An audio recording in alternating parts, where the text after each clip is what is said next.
Buenos días. Gracias por asistir a este taller sobre perspectivas de reforma del derecho marítimo portuario. Contamos con 3 ponentes de excepción, especialistas en la materia. Dado lo apurado de la hora y la necesidad que tenemos de acabar sobre la 1:20, pues intentaremos abreviar la intervención de cada uno y dejar al final 5 minutos por si hay por si hay un coloquio. Empezamos con Juan Luis Pulido Begines, del Departamento de Derecho Mercantil de la Universidad de Cádiz. Omito el currículum porque sería restar tiempo a su intervención. Muchas gracias, buenos días. Voy a ir directamente al grano para que aprovechemos el tiempo al máximo y voy a delimitar el asunto del que vamos a hablar porque quiero transmitir un par de ideas o 3 muy concretas, a partir de un presupuesto que es la existencia de una situación, digamos, poco aceptable en cuanto a nuestra legislación marítima y qué es lo que se está haciendo, en este campo para obviar esta situación. Podemos decir que estamos en una situación de transición, pero en realidad llevamos una situación de transición desde 1885 o incluso antes, porque la legislación marítima del Código de Comercio del 85 ya se decía que era vieja porque recogía buena parte del Código de Comercio de 1829. Por tanto, en este campo podríamos decir que son muchas las reformas pendientes, pero que no parecen interesar mucho al legislador o al conjunto de las personas que tienen responsabilidad en este campo, porque el hecho es que se van poniendo parches, se van haciendo reformas puntuales, pero no se ha cometido una reforma que se viene demandando como mínimo desde finales del siglo XIX.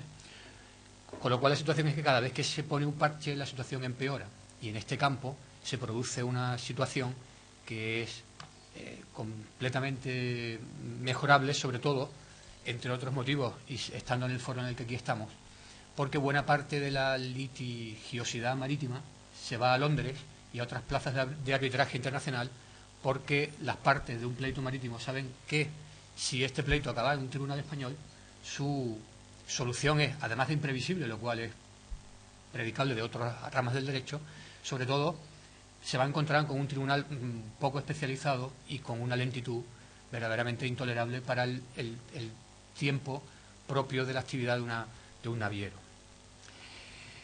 Bien, yo parto de la base de que somos muchos, o somos algunos los que, dedicándonos a esto, pensamos que tiene que haber una reforma del derecho,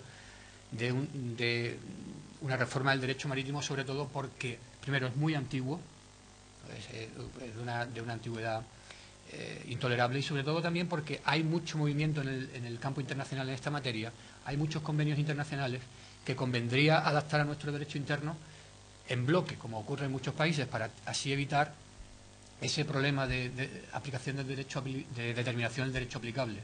España, nuestro Estado, nuestro país tiene quizás la mala costumbre de, a la hora de ratificar los convenios, dejar el derecho interno como una peculiaridad. Y eso crea muchos problemas innecesarios. Si se va a ratificar un convenio internacional y este convenio internacional establece una solución razonable para un asunto, el que sea, pues lo razonable sería, como ocurre en muchos estados de nuestros entornos, introducir también esas normas sustantivas en nuestro derecho interno. Lo contrario hace que todo sea mucho más difícil. Bien, ¿por qué? Si tuviéramos que pensar por qué se retrasaba esta reforma una y otra vez, yo lo centraría en 2 problemas principales. Uno es de oportunidad política y pertenece a las interioridades del proceso legislativo, a esa dialéctica, a esa tensión que hay entre el legislativo y el ejecutivo, e incluso dentro del legislativo, entre los diversos grupos políticos. Yo, como comprendo, yo no conozco las interioridades del proceso legislativo, yo no sé verdaderamente qué se mueve dentro del Parlamento y por qué en los pasillos. Sin embargo, pregunto mucho y todos los que me preguntan coinciden en que aquí no hay un problema político previo, o sea, no es una materia teñida de conflicto de intereses o de demasiada litigiosidad previa en el campo político. Sí hay una clara tensión entre lo que es la actividad legislativa en sentido estricto y los, digamos, poderes burocráticos de los distintos ministerios implicados en la reforma, principalmente Fomento y Justicia. Pero eso, digamos, pertenece a una rama que es más especulativa que otra cosa, porque verdaderamente por qué un proyecto que se presenta en el 2004 caduca y por qué un proyecto que se presenta en el 2008 vuelve a caducar una legislatura después, cuando estaba todo el mundo de acuerdo en que habría que impulsarlo, verdaderamente es difícil de comprender las razones de oportunidad política que lo pueden retrasar. Pero desde el punto de vista desde el punto de vista que más me preocupa, creo que hay un problema conceptual y abstracto previo que también entretiene mucho la cuestión y sobre el que, por supuesto, no vamos a abundar aquí porque, aunque tiene un componente bastante abstracto, requeriríamos más tiempo del que tenemos. Y además, porque quizás no sea este el foro donde se debería discutir sobre cuestiones de este tipo. No obstante, en este caso no son puras especulaciones eruditas, sino que hay un importante componente práctico en esta materia. Perdón, es que me he liado con esto. Bien, hemos tenido un proyecto de Ley General de Navegación que ha fallecido por segunda vez en las Cortes Generales. Un proyecto de Ley General de Navegación que estaba bien encaminado, que fue redactado por personas con absoluto dominio de la materia, que tenían todas las bendiciones de las personas que dan el impulso a la actividad prelegislativa y que, sin embargo, se ha visto frustrado 2 legislaturas consecutivas. Bien, ¿cuáles son, a mi juicio, los 3 motivos que han determinado esta situación? Bien, por un lado, creo que el principal puede ser que el proyecto tenía objetivos muy ambiciosos. Era excesivamente ambicioso. Esa Ley General de Navegación, en alguna medida, lo que pretendía era crear una nueva rama del derecho, una nueva rama del ordenamiento, porque lo tocaba todo, desde el procesal, al penal, al laboral, al civil, y seguir un poco la línea del derecho italiano, del derecho argentino, de desgajar el derecho como rama el derecho marítimo como rama autónoma y crear una nueva rama del derecho. Esto puede ser discutible desde el punto de vista teórico, pero desde luego es poco práctico, porque el grado de consenso que es necesario para hacer una ley de este tipo es muy superior al de hacer una ley ordinaria, una ley normal. Y eso es lo que en buena medida ha hecho que los proyectos caduquen cuando el proyecto sale a la luz y desde los distintos ministerios, Sanidad, Seguridad Social, Trabajo, Justicia, Fomento, empiezan a decir, oye, que esto no puede ser porque me tocas esto no puede ser porque cambias esta otra cosa. Bien, al final la cuestión quedaba en un punto muerto, que es lo que ha ocurrido. En esta misma línea, siguiendo con lo anterior, ha habido un larguísimo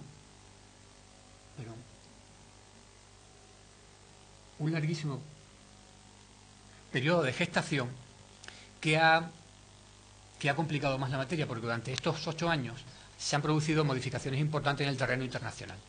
Y estas modificaciones en el terreno internacional han hecho que algunas cuestiones que estaban más o menos cerradas después de mucho trabajo teórico, por ejemplo, el transporte marítimo internacional, el transporte marítimo, se quedaran viejas por la aprobación de nuevos instrumentos internacionales, en particular con las reglas de Rotterdam del nuevo Convenio de Naciones Unidas sobre Transporte Marítimo. Bien, y por último, creo que hay un problema de modelo que tienen ahí señalado un problema sobre la delimitación de la materia regulada, que es la cuestión a la que me refería antes, la cuestión conceptual o abstracta. Bien, este problema al que me referiré inmediatamente han determinado que actualmente nos encontremos en un punto cero. Ahora mismo no sabemos qué va a ocurrir en la próxima legislatura, pero tal como están las circunstancias, no parece sensato repetir lo que se produjo respecto al proyecto del 2004.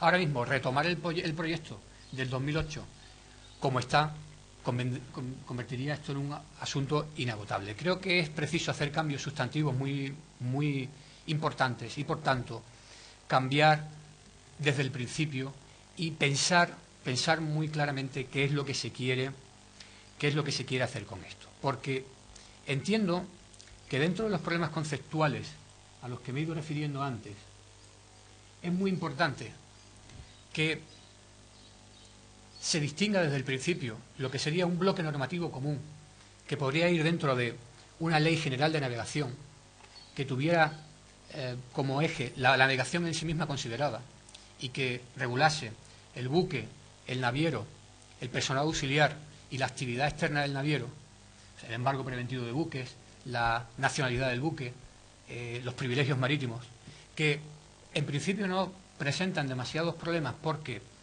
son cuestiones que están muy minuciosamente tratadas en convenios internacionales y que presentan un grado de madurez suficiente como para no entretener demasiado el proyecto. Por tanto, no habría que, entiendo yo, no habría que eliminar la idea de una ley general de navegación marítima, sino acotar esta ley general de navegación marítima para restringir su ámbito a la pura navegación, al hecho de navegar, con cualquier finalidad. Poner un buque a navegar requiere el cumplimiento de una serie de requisitos, sobre todo de orden de derecho público, de derecho administrativo, que podrían estar regulados en esta materia y que se aplicaría esta Ley General de Navegación a cualquier tipo de navegación, cualquiera que sea su finalidad, como digo. Bien. Y junto a esta Ley General de Navegación entiendo que debería haber una regulación sectorial específica para la navegación desarrollada en determinados tipos de actividad. Y esto es lo que no está todavía suficientemente maduro, por lo menos en el campo del transporte, como para ser objeto de una regulación interna en este momento. En este campo, por lo que se refiere al derecho marítimo privado, tendríamos el transporte marítimo, que es el eje, la columna vertebral del sistema, pero que ahora mismo estamos en un proceso en el que no sabemos qué va a ocurrir con el derecho marítimo internacional sobre el transporte marítimo. Hay un nuevo convenio de Naciones Unidas del año 2009 que está abierto a la firma. España ha sido el único país firmante hasta ahora, porque ha tenido un protagonismo importante en su gestación, pero que su viabilidad hoy es cuanto menos dudosa. Por tanto, reformar algo que lleva 150 años esperando reforma, en este momento precisamente, en el que no sabemos cómo va a quedar el marco internacional, creo que no es oportuno. Por tanto, la regulación, aunque el marco del transporte marítimo creo que el peor, es nefasto, la normativa española sobre el transporte marítimo es muy mala, creo que no es el momento de reformar esta materia hasta que no sepamos qué va a ocurrir con esa dialéctica, reglas de Rotterdam, reglas de Hamburgo, reglas de la Haya Bifi, hasta que no sepamos qué es lo que va a ocurrir con esto. Sin embargo, hay otras materias que sí podrían ser objeto de una regulación sectorial, como podría ser la navegación deportiva, la pesca, la navegación científica, etcétera. Porque, insisto, de lo que se trataría es de hacer un bloque normativo común para la navegación, una ley general de navegación y regulaciones sectoriales que podrían ir en leyes ordinarias, de la misma forma que se ha hecho, por ejemplo, con la nueva ley de contrato de transporte terrestre. La ley de contrato de transporte terrestre ha sido fulminante. Ha entrado en esta legislatura en la Comisión General de Codificación y ha salido en esta legislatura. ¿Por qué ha sido posible hacer una ley de contrato de transporte terrestre y llevamos 100 décadas sin ser capaces de hacer una regulación sensata del transporte marítimo? Bien, simplemente yo creo que en esta materia se mezclan cuestiones de derecho público, de derecho privado, se quiere hacer una ley demasiado comprensiva y se sigue operando con un concepto del derecho marítimo que es el que está todavía en nuestro Código de Comercio, que es la idea de que se navega solo para transportar mercancías, se navega solo con finalidad comercial. Para el Código de Comercio el naviero es el comerciante marítimo y hoy día ya no puede decirse que el naviero sea el comerciante marítimo. El naviero es muchas veces, casi la mayoría de las veces, el comerciante marítimo. Pero es preciso, entre otros motivos, establecer un estatuto para el armador de buques, la persona que pone un buque a navegar, y otro estatuto para la persona que pone un buque a navegar con finalidad mercantil. Y lo mismo ocurre con cualquier otra de las ramas que toquemos del derecho marítimo. Bien, un poco de prisa, siento no poderme extender más, pero quiero dejar a mis compañeros que seguro que dirán cosas mucho más sensatas que yo. Muchas gracias.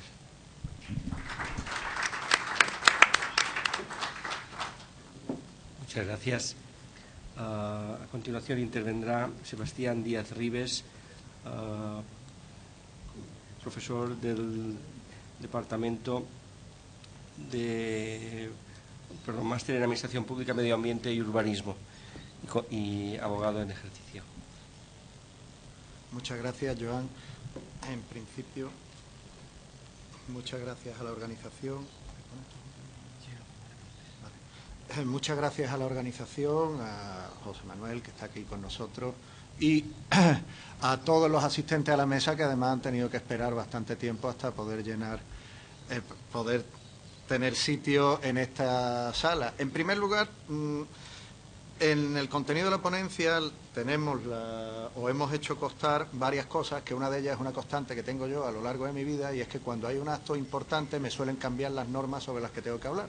Entonces, cuando yo hice mi tesis doctoral y iba a depositarla en el año 2003, un mes antes me cambiaron 3 normas, una de ellas la Ley 48/2003, y tuve que rehacer la tesis doctoral. Entonces, todos los que han pasado por la labor de realizar una tesis doctoral se podrán hacer cargo de que, bueno, no es una situación fácil. Pues el pasado jueves se publicó un texto refundido de la Ley de Puertos, que es la 33/2010, de fecha que se aprobó el 5 de agosto, pero no se publicó y no tuvimos el texto completo hasta el pasado jueves. Entonces, en esa línea les emplazo, la organización tiene copia Acrobat del texto completo por si alguien lo necesita, y si no, pues si me da sus datos yo se lo puedo remitir, igual que el contenido de la ponencia.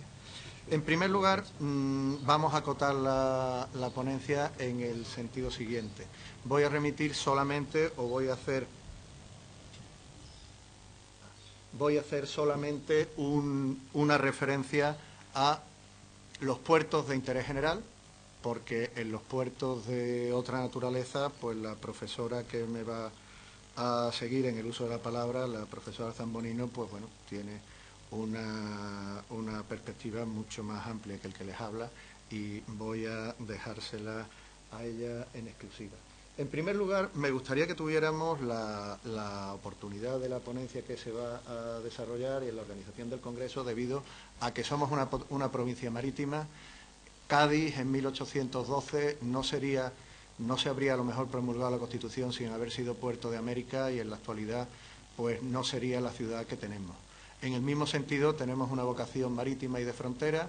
Tenemos 2 puertos de interés general en nuestra provincia, el de Cádiz y el de Algeciras, que es el que figura en la ponencia, la bahía de Algeciras, y además también el puerto de Ceuta, que se encuentra justo detrás, lo pueden ver arriba en la fotografía que les indico.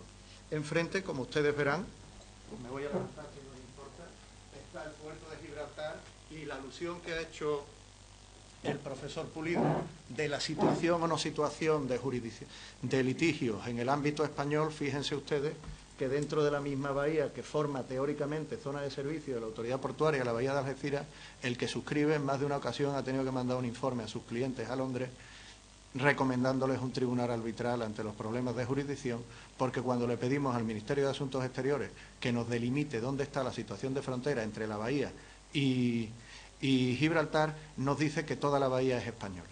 A partir de ahí, pues se pueden ustedes hacer una idea de en qué situación nos movemos, y además si puede haber otro tipo de intereses, como decía también el profesor Pulido, para que realmente no tengamos una regulación especialmente adecuada.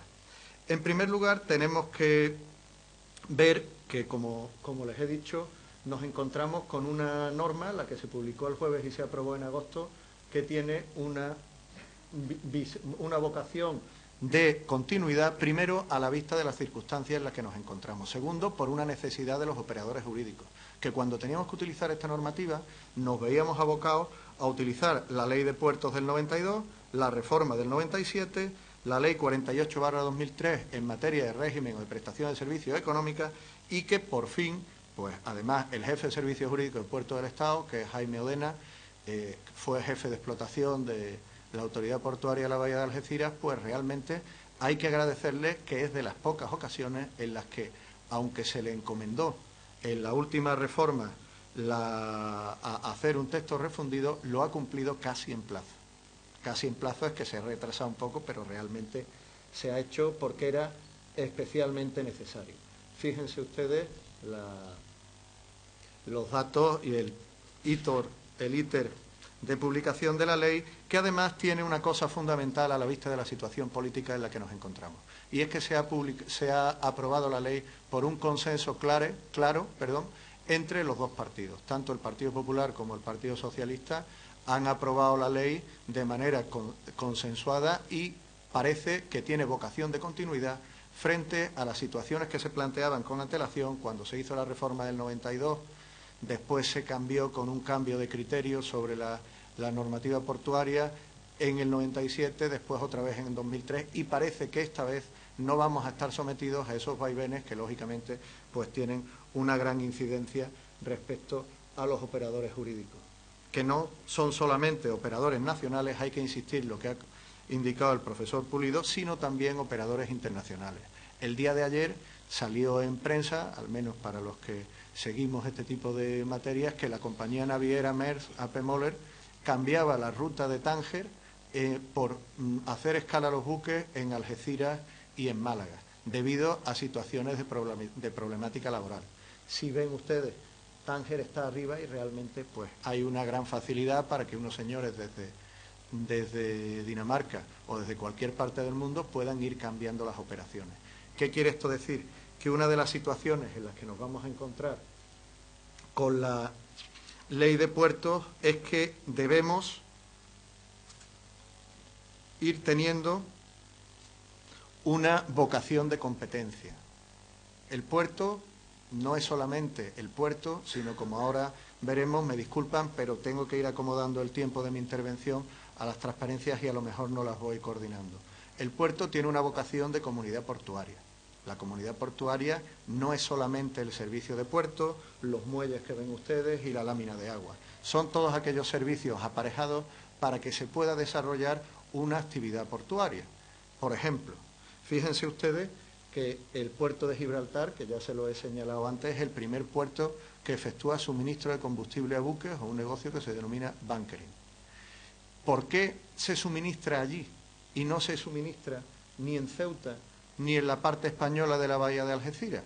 Pues, entre otras cosas, porque se han dotado de una legislación que les permite competir. No vamos a entrar en si cumplen normativa comunitaria o no cumplen normativa comunitaria. Hace poco, en un proyecto que hay de un parque de combustible a buque, resulta que el problema no era de costo, sino de una normativa aduanera interna española, por supuesto, que hacía que tuviera que desembolsar el arancel el dueño de la terminal antes de suministrar y después obtener el retorno. Como ustedes comprenderán, en volúmenes tan importantes, pues puede que eso haga que negocios funcionen y negocios que no. La normativa o el código aduanero es igual en toda Europa. ¿Por qué en España se aplica de una forma?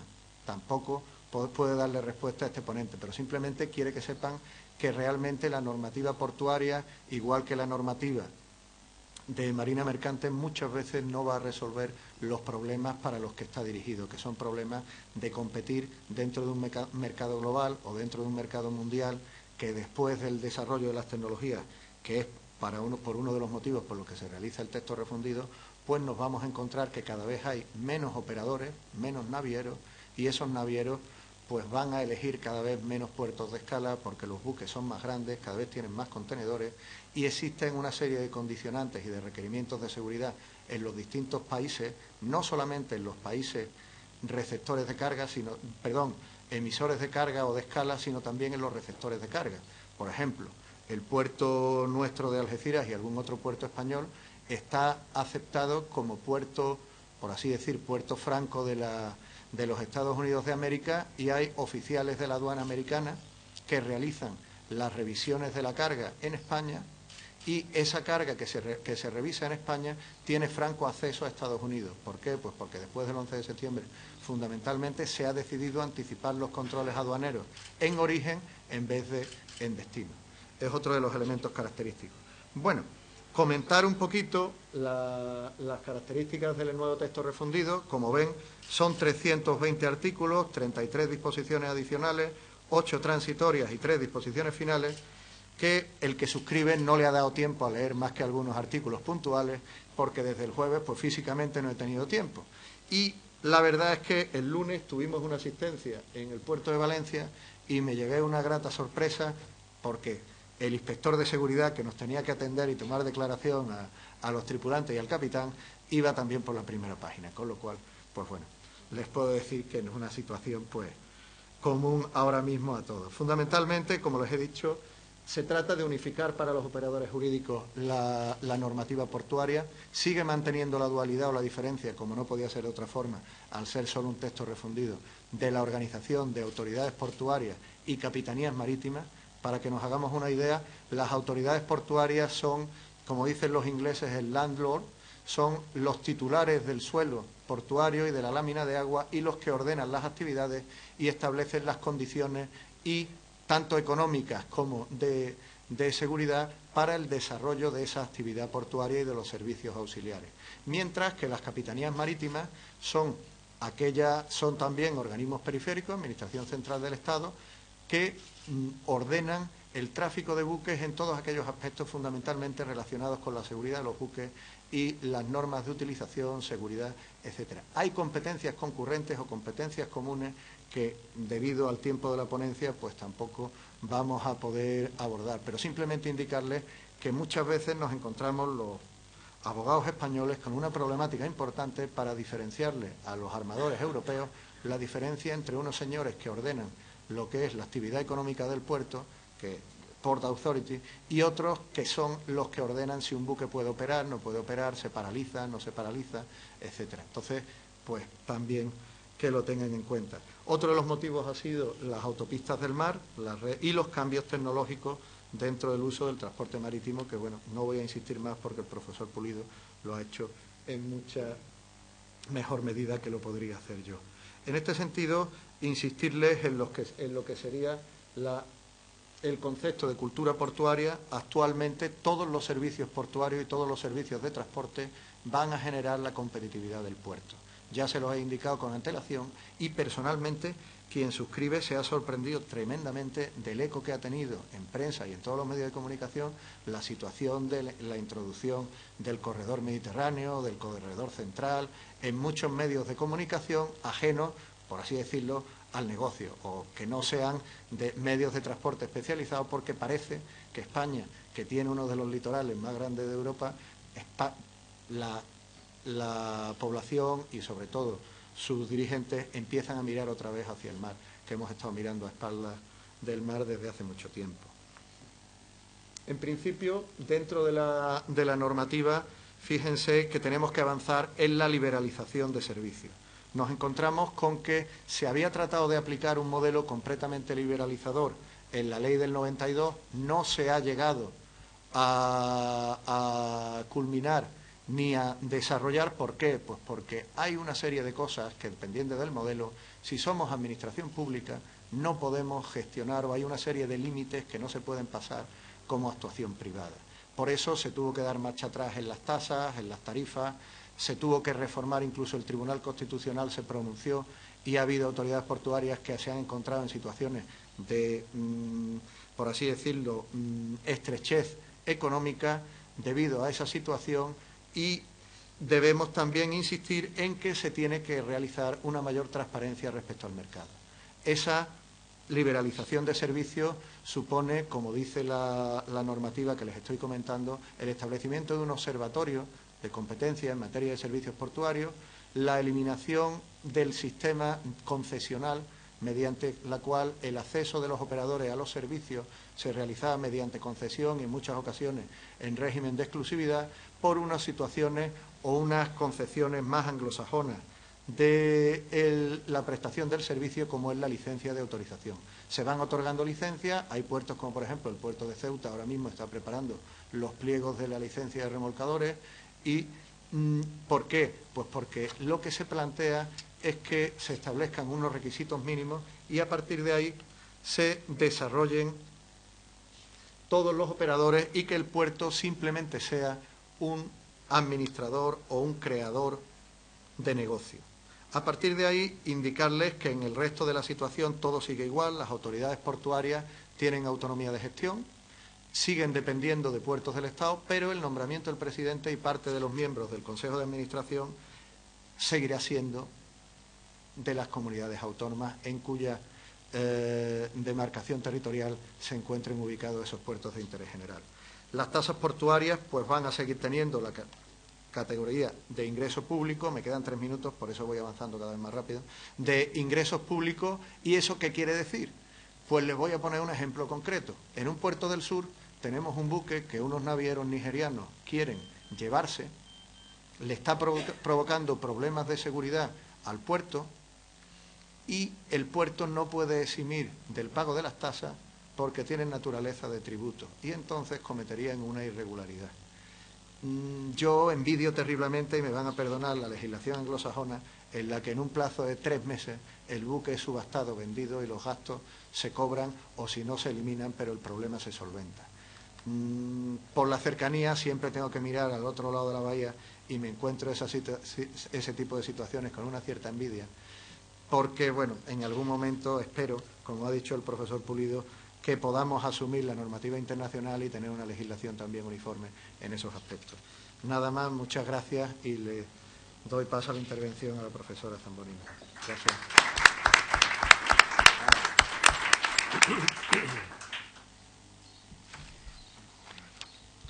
Gracias, Sebastián.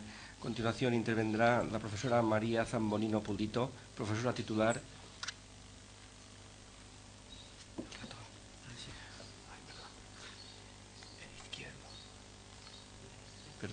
Profesora titular de Derecho Administrativo de la Facultad de Derecho de la Universidad de Cádiz.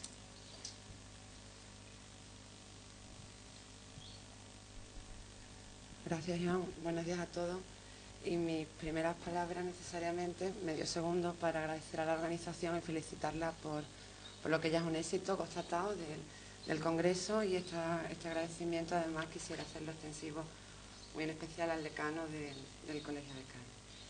Bien, yo he elegido un tema muy específico.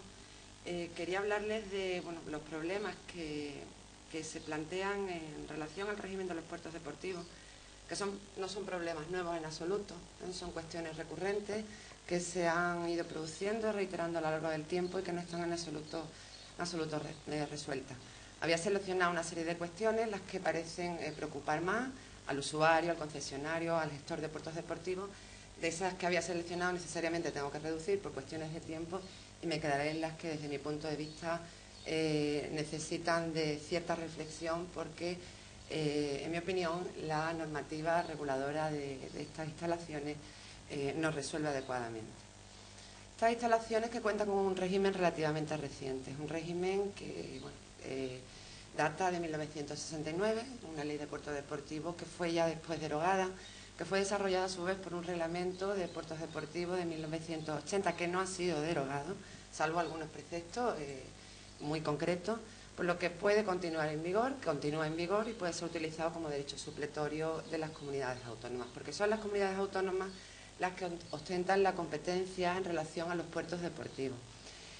Como consecuencia de la conformación del Estado autonómico, las comunidades autónomas asumen esa competencia y, en consecuencia, también dictan una legislación, algunas solo, hay que advertir. En concreto, en Andalucía se dictó una ley de puertos deportivos que fue muy polémica porque dio lugar a conflictos de constitucionalidad importantes en 1988. Esta ley ya no existe, esta ley ha sido derogada en el año 2007 y fue la única comunidad autónoma, como digo, que dictó una ley específicamente de puertos deportivos. Hay otras comunidades autónomas que han legislado sobre la materia, pero lo que han dictado son leyes de puertos en general, no solamente de puertos deportivos.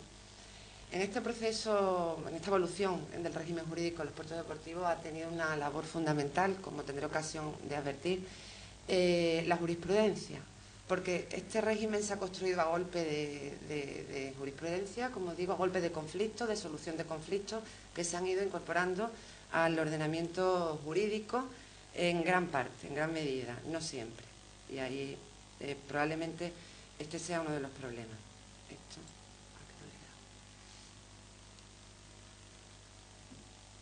Bien, avances desde luego sí que se observan en toda esta evolución, de modo que se han clarificado muchos aspectos del régimen jurídico de los puertos deportivos, el régimen competencial, se ha regulado muy en detalle el régimen de la concesión en esa legislación autonómica. Ha habido también pues una admisión ya clara de que sobre un mismo espacio físico pueden convivir distintas titularidades de maniales, porque el Estado es titular del dominio público marítimo terrestre, sobre el que necesariamente se asienta el dominio público portuario. Por tanto, pueden existir titularidades demaniales distintas. Esto parece ya admitido de un modo pacífico.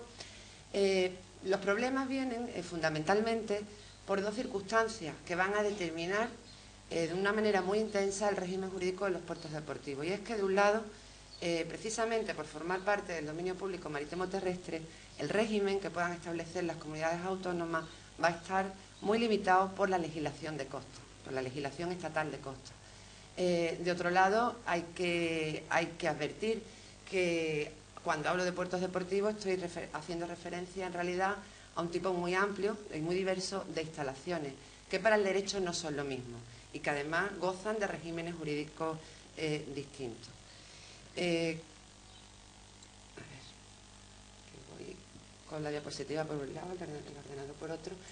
Bien, en esa diversidad de regímenes jurídicos distintos que les comentaba, deriva de la existencia de distintos tipos de instalaciones que para el derecho no son lo mismo, porque una cosa son los puertos deportivos propiamente dichos, esos que se construyen principalmente para dar servicio a embarcaciones náutico-deportivas, que son de competencia autonómica, que se rigen por tanto por la legislación autonómica, y cosas distintas son las zonas deportivas, las denominadas zonas deportivas, que se ubican dentro de los recintos portuarios de otro tipo de puertos, en especial de los puertos de interés general, del recinto portuario en sentido estricto. Estas zonas deportivas, estas dársenas deportivas, que están cerca de las dársenas comerciales, de los puertos de interés general, son de competencia del Estado y se rigen, por tanto, por la legislación estatal de puertos sobre la que nos ha ilustrado Sebastián. Por tanto, regímenes jurídicos diversos para este tipo de instalaciones. Podríamos citar una tercera, las instalaciones menores, esos pequeños embarcaderos, rampas, que no llegan a ser puertos, y como no llegan a ser puertos, la jurisprudencia del Tribunal Constitucional ha considerado que son meras utilizaciones del dominio público marítimo terrestre, serían de titularidad del Estado y se rigen además por la legislación de costa. Por tanto, aquí, como ven, la diversidad es la regla y esa diversidad va a determinar pues muchas de las circunstancias que quería destacar hoy.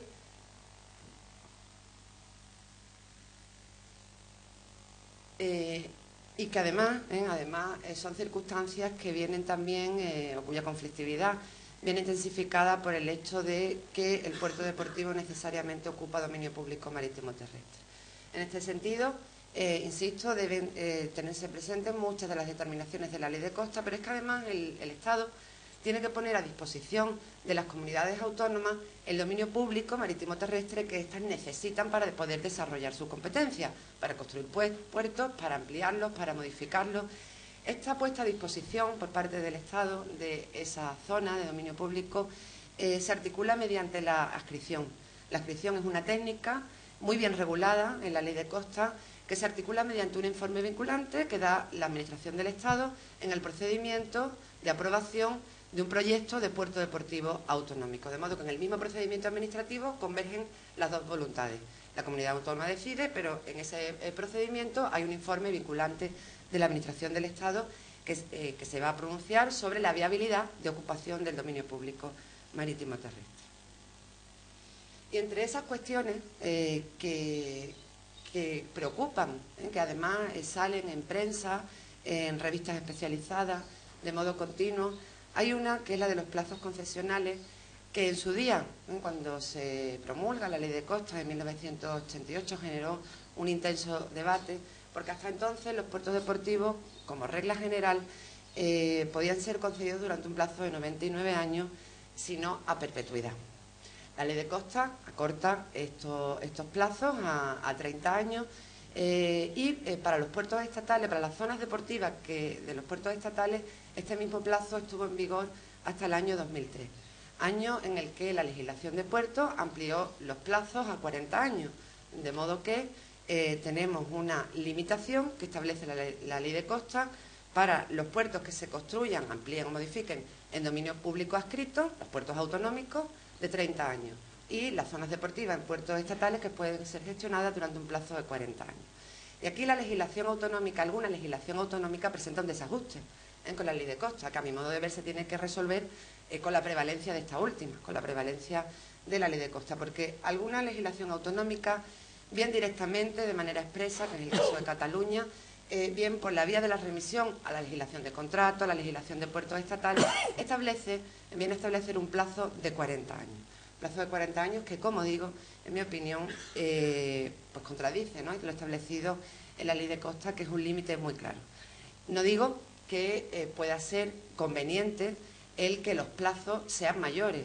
De hecho, el Estado parece haberlo visto así, modificando su normativa, modificando su legislación, estableciendo un plazo de 40 años. Lo que sí es cierto es que la viabilidad jurídica de que las comunidades autónomas amplíen esos plazos pasa necesariamente por la modificación de la Ley de Costas, que es algo que considero convendría para que este desajuste no se produjese. Otro de los problemas que se plantea en muchas comunidades autónomas, en muchas zonas del litoral español, es la falta de amarre. Para garantizar el servicio, qué duda cabe que sería conveniente una regulación del régimen de los amarres, que es uno de los servicios esenciales que se prestan en los puertos deportivos. Sin embargo, esa regulación la encontramos en casos excepcionales, solamente 2 leyes de puertos que regulan los amarres, y luego hay, bueno, pues 3 reglamentos en 3 comunidades autónomas, en una que se repite, la Comunidad Autónoma Balear, que se regula en la ley y también en el reglamento. Y en esta normativa se establecen una serie de mecanismos, a mi modo de ver, pues bastante útiles para garantizar en cualquier caso la regularidad, la continuidad, la calidad y el precio asequible del servicio. Son mecanismos como la prohibición de derechos de uso exclusivo de los amarres, la posibilidad de que se establezcan derechos de uso preferentes y, por otra parte, también la obligación de reservar puestos de amarre para las embarcaciones transeúntes. El régimen económico-financiero es otra de las preocupaciones, como comprenderán, fundamentalmente de los usuarios, y debido a esa dualidad de regímenes jurídicos, según qué puerto utilicemos, lo que vamos a pagar por los servicios que nos ofrecen va a ser muy distinto. Hay diferencias cuantitativas apreciables entre las tasas que se satisfacen cuando un puerto se gestiona directamente por la Administración, una zona deportiva en el ámbito de los puertos estatales o un puerto autonómico. En algunas comunidades autónomas, la legislación autonómica que regula las tasas por servicios portuarios pues tiene establecido precios bastante mayores, según dicen los usuarios, que en la legislación, de los que se establecen en la legislación estatal. Pero además hay otra situación que aumenta considerablemente esos precios, y es la de los puertos concedidos, los puertos que se gestionan en concesión, y fundamentalmente los autonómicos. En estos casos, el concesionario tiene que satisfacer a la Administración del Estado, que le fija, por otra parte, las tarifas máximas, tiene que satisfacer a la Administración del Estado o a la autonómica una tasa por utilizar el dominio público marítimo terrestre. Claro, esa tasa repercute, ese coste repercute después en la tarifa que va a cobrar al usuario. Y si tenemos presente que en los puertos deportivos autonómicos el concesionario tiene que pagar una tasa, por un lado, a la comunidad autónoma por utilizar el dominio público portuario y otra al Estado por utilizar dominio público marítimo terrestre, los precios aumentan considerablemente.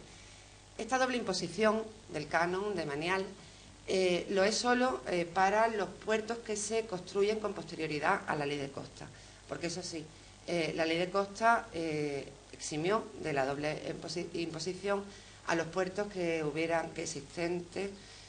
a los puertos existentes a su entrada en vigor, lo que implica, bueno, pues una clara apuesta del legislador estatal por reducir el impacto en el litoral que implica la construcción de nuevos puertos, ¿no? Más cosas. Bueno, la última, por los 3 minutos que me quedan. Zonas residenciales. Ha sido otro de los problemas, de los grandes problemas, los puertos deportivos. En los puertos deportivos la legislación tradicional, incluso, y la jurisprudencia también, incentivó los usos residenciales, los usos hoteleros, los usos habitacionales. Sin embargo, con la Ley de Costas se produce un nuevo corte, de modo que se prohíbe en el dominio público marítimo terrestre y en la zona colindante de unos 100 metros, que puede llegar a 200 también, que está sujeta a la denominada servidumbre de protección. En los puertos autonómicos, por tanto, aunque la legislación autonómica de puertos permite los usos residenciales, en esta zona hay que respetar necesariamente esa prohibición. Por tanto, a partir de esa zona es donde caben, en la zona de servicios portuarios, los usos residenciales. que por otra parte están prohibidos con carácter general en la legislación de puertos, aunque se permiten excepciones. Pero probablemente aquí, en relación a esta cuestión, lo que más preocupa es qué va a pasar a partir del año 2018. Y me refiero a aquellos propietarios cuya situación jurídica pasó de ser, con las disposiciones transitorias, pues esa de propietarios, se convirtieron en concesionarios en función de que las propiedades que avalaran estuvieran amparadas en título del registro de la propiedad, cuyo caso la concesión era de 30 años, o en una sentencia judicial firme. El plazo era el mismo, lo que ocurre es que podría ser prorrogado por otros 30. Estos titulares, como digo, pasaron de ser propietarios a concesionarios, y claro, ahora lo que se plantea, el problema que se plantea es que los 30 años están ya cerca y es la incertidumbre de lo que pueda pasar, en ese futuro cercano, ¿no? Yo lo voy a dejar aquí, podríamos hablar mucho más, hay más cuestiones que había elegido, otras cuestiones que lo he elegido sobre también las que podría hablar. Lamento mucho la precipitación y naturalmente quedo a su disposición para cualquier cuestión que surja en el debate. Gracias, María. Pues sí, todos lamentamos el estar cortos de tiempo. Tenemos 3-5 minutos por si alguien del auditorio quiere plantear alguna cuestión.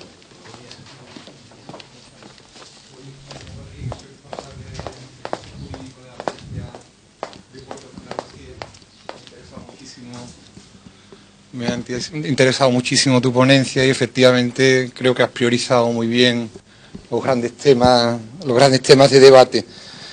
Quisiera referirme a alguno. En temas de plazo, lo que has comentado de los 40 años, en la Administración andaluza tenemos el criterio, porque estamos sacando proyectos de concesión de obra pública y era un aspecto que era polémico, y el criterio, mediante informe de Gabinete Jurídico de Presidencia, es que los 40 años que están en la ley de contrato, al ser normativa básica, prevalecen sobre la normativa sectorial y, en definitiva, hemos incorporado a nuestros pliegos ese plazo de duración de 40 años. También me quería referir a el tema del 2018 que has indicado. Yo creo, echo en falta que doctrinalmente se aborde la cuestión con el impacto, con el alcance que debe de tener un incidente de esa relevancia económica. Particularmente a mí me parece que la definición, que lo que establece la ley de costas es muy claro, pero hay mucha polémica alrededor de todo eso porque los intereses económicos son muy fuertes. Costas, por los motivos de oportunidad política que el primer ponente ha dicho sobre la legislación marítima, pues no tiene una actitud clarificadora a ese respecto, no se posiciona, y en general hay un problema ahí muy, muy intenso en la que las administraciones autonómicas sufrimos la presión de hacernos responsables de algo que, como muy bien has dicho en tu ponencia, nos viene dado por la normativa básica del Estado, y creo que desde la óptica doctrinal que representáis en la mesa, debería de haber un debate intenso para exigir de Costas un pronunciamiento claro al respecto, porque además se intuye que debe de haber una modificación alrededor de todo eso, y sería una improvisación que se haga en el 2018 esa modificación, y que no esté el escenario clarificado. Los operadores te dicen que es un alto riesgo demandar esa claridad, que Costas se pronuncie, porque si el pronunciamiento les es adverso, están minorando el valor de sus activos, y en definitiva a mí me tiene muy alarmado, y me llegan muchas reclamaciones alrededor de todo eso. Y por último, otro tema al que has aludido, que es el canon de manial. Pues aparte de la incongruencia del sistema, que los puertos transferidos que están en el decreto de transferencia no estén sujetos a canon de manial y los adscritos posteriormente sí, entiendo que hay un incumplimiento palmario de lo que dijo el Constitucional sobre el canon de manial, que dijo que era legal, pero que tenía que respetar el principio de la capacidad contributiva del sujeto pasivo. Eso no está ocurriendo, entonces, de hecho, Costas no liquida, informa y establece ese canon de manial, pero la mayoría de los casos no lo está liquidando y no lo cobra, sencillamente porque es insostenible. El concesionario no aguanta la cuenta de resultados un 8% sobre el valor, porque además no toman como referencia el valor del bien que entrega, sino el valor del bien transformado. Entonces, es que es absolutamente insostenible. también intentamos con Costas desbloquear eso y es un proceso muy, muy difícil y que afecta de manera muy, muy relevante a la seguridad jurídica. Es decir, el empresario no sabe verdaderamente cuál es la cuenta, qué es lo que tiene que pagar, cuáles son... Y de hecho, insisto, no se está cobrando por parte del Estado el canon de Mariana en la generalidad de los casos, pero nada dice que a partir de mañana, y la mayoría, y más en esta coyuntura de crisis, muchos puertos tendrían que cerrar si se le exigiese el canon de Mariana además del autonómico. Bueno, yo estoy de acuerdo en lo que comentas. A lo mejor podemos resumir la respuesta a tus tres cuestiones lo mismo, ¿no? Que a lo mejor es que hace falta ya una reforma de la ley de costas y que revisemos y reflexionemos sobre todo esto. Claro que modificar la ley de costas es abrir la caja de Pandora. Sí. Y una última apreciación, también tenéis ya la gestión, ¿no?, del dominio público marítimo terrestre. Sí, sí, se han hecho las transferencias del litoral. Por eso se han confirmado. Entonces, bueno, ahí también se pueden resolver, en el caso de Cataluña y Andalucía, muchas de las cuestiones que no encajaban o no engranaban bien, ¿no?, por la vía de esa asunción, que también sería, sobre la que también podríamos hablar, de la forma que ha sido, ¿no? Pero bueno, no quiero quitar más tiempo a eso. 30 segundos. Gracias. Sebastián Díaz, abogado en ejercicio. Yo le quería plantear al profesor Pulido con respecto al proyecto de ley que ha caducado ya desde, como ha comentado, de la Ley General de la Navegación Marítima. La problemática existente en el mundo de los negocios marítimos y del tráfico marítimo, de esa dispersión normativa tan tremenda que existe en esta materia y que lo mismo que existía hasta hace una semana con la normativa de puertos. La normativa de puertos para mí ha sido un acierto tremendo. Este texto refundido, que después del consenso entre los dos partidos políticos mayoritarios y tal, pues llegaron al acuerdo. Bueno, vamos a terminar con esa dispersión normativa que existía antes, que tanto para el funcionario público como para el operador marítimo, el operador portuario, para los profesionales y para todos los que teníamos relación con esa materia, pues resulta que había unas discrepancias y había unas dificultades terribles para la aplicación de la normativa. Claro, pues lo mismo está ocurriendo con toda la normativa del derecho marítimo.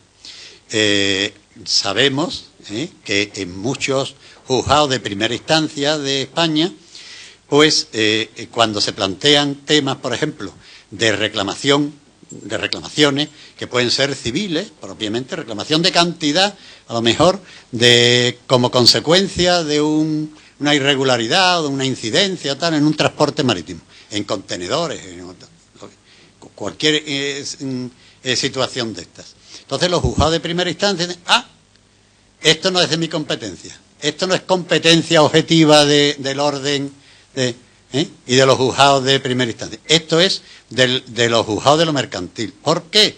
Pues por aquello que se dice que el juzgado de lo mercantil será competente para actuar en aquellos asuntos en que haya que aplicar el derecho mercantil o el derecho marítimo.